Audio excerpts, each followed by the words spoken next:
Assalamualaikum semuanya. Semoga kalian semua dalam keadaan sehat dan dilancarkan rezekinya. Amin ya robbal alamin.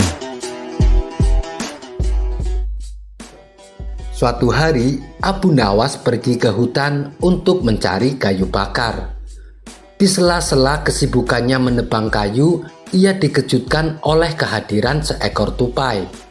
Tupai tersebut berlari ke sana kemari, seakan asik bermain. Abu Nawas yang baru pertama kali melihat hewan seperti itu tentu saja menjadi heran dan penasaran. Maka ia pun berniat memburunya. Setelah berupaya keras, akhirnya Abu Nawas berhasil menangkap tupai tersebut. Hewan ini aneh, aku harus menunjukkannya kepada orang-orang, kata Abu Nawas dalam hati. Lantas ia menaruh tupai itu di dalam karung dan mengikatnya dengan kuat. Kali ini Abu Nawas pulang lebih cepat, bahkan ia tidak membawa kayu seperti biasanya. Ia hanya membawa karung yang berisi tupai. Melihat itu istrinya pun heran. "Mana kayunya? Kenapa malah membawa karung?" tanya sang istri. "Wahai istriku, aku punya kabar baik. Tadi sewaktu aku di hutan, aku menangkap hewan langka dan aneh. Sekarang hewannya ada di karung ini. Rencananya aku akan memanggil penduduk kampung dan memperlihatkan hewan ini.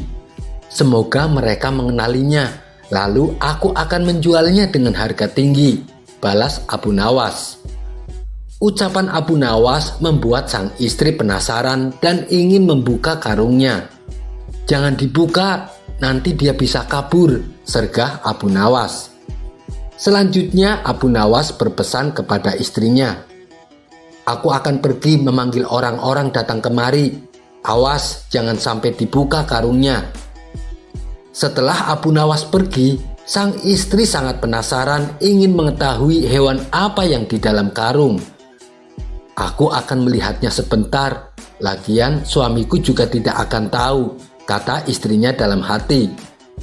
Ketika talinya dilepas dan membuka karungnya, hewan tupai itu langsung loncat keluar.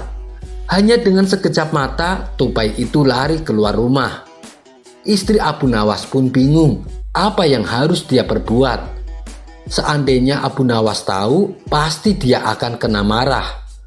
Setelah lama berpikir, istri Abu Nawas tak menemukan cara kecuali menaruh butiran gandum ke dalam karung dan mengikatnya kembali seperti semula. Sang istri mengira Abu Nawas tidak akan datang bersama siapapun. Dengan begitu urusannya pun selesai. Selang beberapa saat kemudian, Abu Nawas disertai tokoh masyarakat termasuk wakil hakim dan beberapa orang lainnya datang untuk melihat fenomena langka ini. Abu Nawas pun mempersilahkan mereka masuk ke dalam rumahnya. Sang istri tak menyangka kalau Abu Nawas membawa tamu sebanyak ini. Lalu Abu Nawas berkata kepada para tamunya, "Saya akan memperlihatkan kepada kalian makhluk yang langka ini," kata Abu Nawas sambil melepas tali karung. Orang-orang yang hadir menyimaknya dengan seksama dan mereka mulai memperhatikan karung tersebut. Namun ketika karungnya dibuka, ternyata isinya biji gandum. Hal ini membuat Abu Nawas terkejut. Apa yang harus aku katakan? Padahal aku mengundang mereka untuk sesuatu yang aneh. Tapi Abu Nawas tidak kehilangan akal. Ia kemudian berkata kepada mereka yang hadir, "Apakah kalian tahu betapa banyak manfaat dari makhluk ini?" "Maksudmu butiran gandum, Abu Nawas?" tanya mereka. "Iya, betul sekali. Aku berhasil mengumpulkan butiran gandum yang dibuang orang-orang di depan rumahku sampai terkumpul beberapa kilogram," jawab Abu Nawas. "Lalu maksudnya apa, Abu Nawas?" tanya mereka kembali. "Begini kawan-kawan, seandainya aku mengumpulkan butiran-butiran gandum yang berserakan dari setiap rumah dan ladang, berapa banyak gandum yang berhasil aku kumpulkan?" tanya balik Abu Nawas. "Tentu lumayan banyak, Abu Nawas," jawab mereka. "Nah, itu kalian tahu. Kenapa kita tidak memperdulikan nikmat dari Allah? Kawan-kawan, aku memiliki usulan.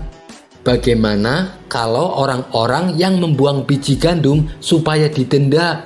Ujar Abu Nawas. Mereka berkata, "Iya, benar sekali, aku setuju Abu Nawas. Dengan begitu, kita tidak akan mengeluh kekurangan gandum." "Baiklah Abu Nawas, kita akan menyampaikan usulanmu kepada hakim," kata mereka serempak.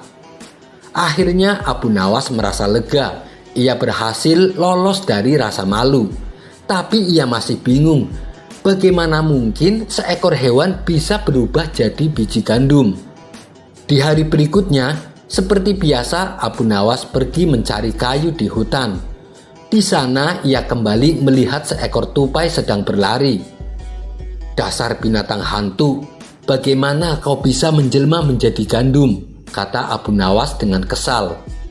Sekian dulu perjumpaan kita kali ini. Sampai bertemu lagi di kisah selanjutnya. Terima kasih yang sudah subscribe dan setia menonton channel ini. Wassalamualaikum warahmatullahi wabarakatuh.